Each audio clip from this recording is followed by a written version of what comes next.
बिस्मिल्लाहिर्रहमानिर्रहीम। अस्सलामुअलैकुम दोस्तों, नई वीडियो में खुश आमदेद। दोस्तों, IMF ने खतरे की घंटियां बजा दी। इम्पोर्टेड सरकार के हाथ पांव फूल गए। इलेक्शन के सिवा कोई चारा न रहा। पाकिस्तानी अवाम बड़े बहरान से निमटने के लिए तैयार हो जाए। इंतहाई खौफनाक इंकशाफात सामने आ गए हैं। वीडियो की तफसील में जाने से पहले आप देख रहे हैं हकीकत की दुनिया डॉक्टर अली के साथ। हमारा चैनल सब्सक्राइब करके घंटी के निशान को दबाना मत भूलिएगा। इस वीडियो को ज्यादा से ज्यादा फेसबुक, व्हाट्सएप और सोशल मीडिया पर शेयर जरूर करें।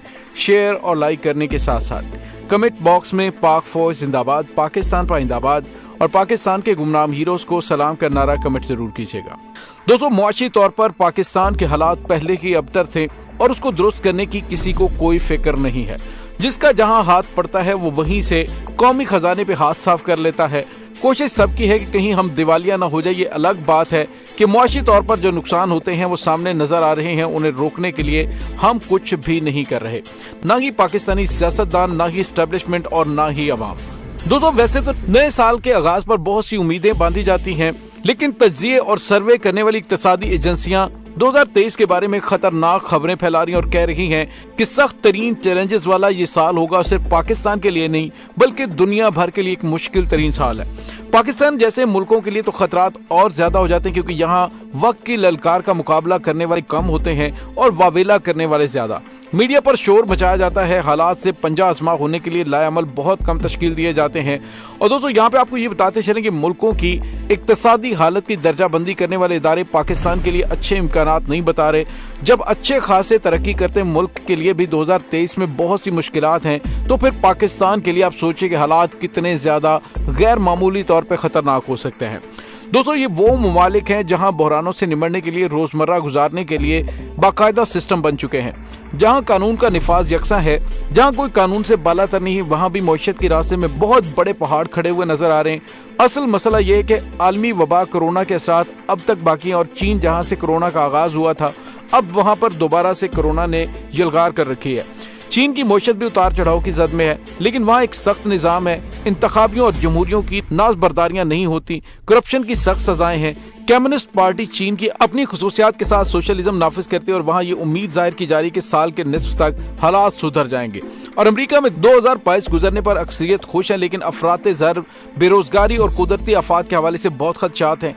अमेरिका में भी शायद जरूरियात की कीमतें बढ़ने पर तशवीश है और सूद की शरह में इजाफा होगा। स्टॉक मार्केट्स मंदी का शिकार रहेंगे, और यूरोप में भी 2023 के लिए मायूसी की शरह ज्यादा है। बहुत सी कंपनियों ने अवामी सर्वे की और ये ज्यादातर मायूस कुन है। आम अखराजात बढ़ने के इशारे ज्यादा हैं, और आलमी सतह पर कश्मीर समेत तनाज़ात में से किसी के भी तय होने की उम्मीद नहीं की जा रही, और इलाकाई इख्तलाफात में इजाफे की बातें की जा रही हैं। अमेरिका और यूरोप में भी नामालूम दुनियाओं से अजनबी मखलूक की यलगार के खदशात हैं, लेकिन हमारे हमसाये और असली दुश्मन भारत में किसी खलाई मखलूक के उतरने के 43% लोग मुंतज़िर हैं। यानी दोस्तों, एक तरफ कुदरती आफात की वजह से आलमी सतह पर भी गैर मुल्की सफर महदूद रखने का कहा जा रहा है, लेकिन 32% को ये उम्मीद है कि टेक्नोलॉजी में इंसान कोई ऐसी चीज इजाद और दरियाफ्त कर लेगा कि जिससे मौसमियाती तब्दीलियों और कुदरती आफात के रास्ते को रोका जा सकेगा। बहरहाल दोस्तों, जो खबर IMF की जानिब से आ रही है वो काफी ज्यादा खौफनाक है। IMF ने पाकिस्तान समेत पूरी दुनिया की मईशत के लिए खतरे की घंटियां बजाई और कहा कि आलमी मईशत के लिए 2023 तबाह कुन होगा और दुनिया की 2/3 मईशतों को नुकसान भी पहुंचेगा।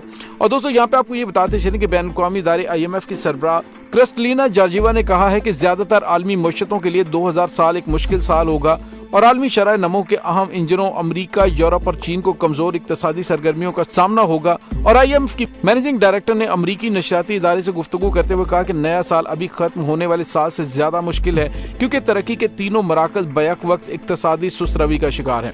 और दोस्तों, यहाँ पे आपको ये बताते चलें कि पाकिस्तान के पास मसला ये है कि आने वाले 3 महीनों में हमने $8 अरब देना, और पाकिस्तान के कौमी खजाने में गंदी वीडियोज और ऑडियोज के अलावा कुछ भी नहीं बचा हुआ।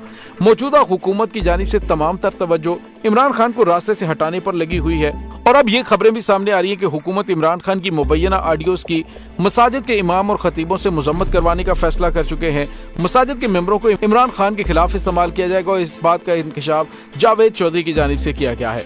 तो दोस्तों, यहाँ पे आपको ये बताते चलें कि किस टाइप की गंदी सियासत हो रही है कि आप मुल्की मसाइल पर तवज्जो देने की बजाय इमरान खान की फेक ऑडियोज और वीडियोज बनाने में लगे हुए हैं कि 2023 है, 1970 के इरा की आप सियासत कर रहे हैं। यहाँ पे थोड़ी देर में ही हर चीज का तिया पांचा करके रख दिया जाता है।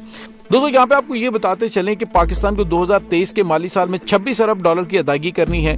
ये रकम कहां से आएगी? सैलाब ने हमें 40 अरब डॉलर का नुकसान अलग से पहुंचाया है। 2023 सबसे ज्यादा मुआशी अजाब लेकर आ रहा है। हुक्मरान तबके आपस में लड़ रहे हैं। इत्तफाक राय के इम्कानात बहुत कम है और इन संगीन इक्तसादी चैलेंजेस का मुकाबला बुरी तरह बटी हुई कौम करेगी। कोशिश अब भी यही है कि IMF और दोस्त ममालिक चीन, सऊदी अरब, मुत्तहिदा अरब अमारात से कुछ माली मदद मिल जाए, लेकिन उनकी जानिब से डिमांड की जा रही है कि पाकिस्तान में जब तक सियासी इस्तेहकाम नहीं आता तब तक पाकिस्तान की कोई भी मुआशी मदद नहीं की जा सकती। और सियासी इस्तेहकाम आप जानते हैं कि वो इलेक्शन से ही आ सकता है। दोस्तों गुज़िश्ता 3 दहाइयों में किसी भी हुकूमत ने पाकिस्तान के इंसानी वसाइल की बहबूद पर तवज्जो नहीं दी, कुदरती आफात को बरूए कार नहीं ला पाए, कुदरती वसाइल को बरूए कार नहीं ला पाए, बुनियादी मुआशी इस्लाहात नहीं की गई।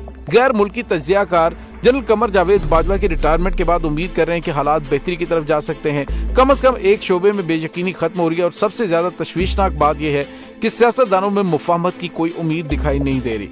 तहरीक तालिबान पाकिस्तान की जानिब से भी जारहाना कार्रवाइयां शुरू हो चुकी हैं। वफाक और सूबों की कशमकश भी बढ़ रही है। आप अंदाजा लगाइए कि आज कौमी सलामती कमेटी का इजलास था जिसमें खैबर पख्तूनख्वा के वजीर आला को बुलाया तक नहीं गया, जो सबसे ज्यादा मुतासरा सूबा है। तो दोस्तों इससे आप अंदाजा लगा सकते हैं कि हुकूमत किस टाइप की सियासत कर रही है, किस तरह के मामलात को लेकर चल रही है, जो पाकिस्तान को बेहतरी की नहीं बल्कि मजीद तबाही की जानिब लेकर जा रहे हैं। दोस्तों यहाँ पे आपको ये बताते चले कि इस वक्त हुकूमत के पास कोई चारा नहीं बचा। वो सिर्फ गैर जरूरी मामलात के ऊपर तवज्जो मरकूज करके अपनी एनर्जी को जाया कर रहे हैं और जैसे जैसे दिन गुजर रहे हैं वैसे वैसे पाकिस्तान के लिए खतरात बढ़ते जा रहे हैं। और अब जो खबरें सामने आ रही हैं वो ये हैं कि आने वाले दिनों में हुकूमत की जानिब से महंगाई का एक बहुत बड़ा बम पाकिस्तानी अवाम पर फोड़ने की तैयारी की जा रही है।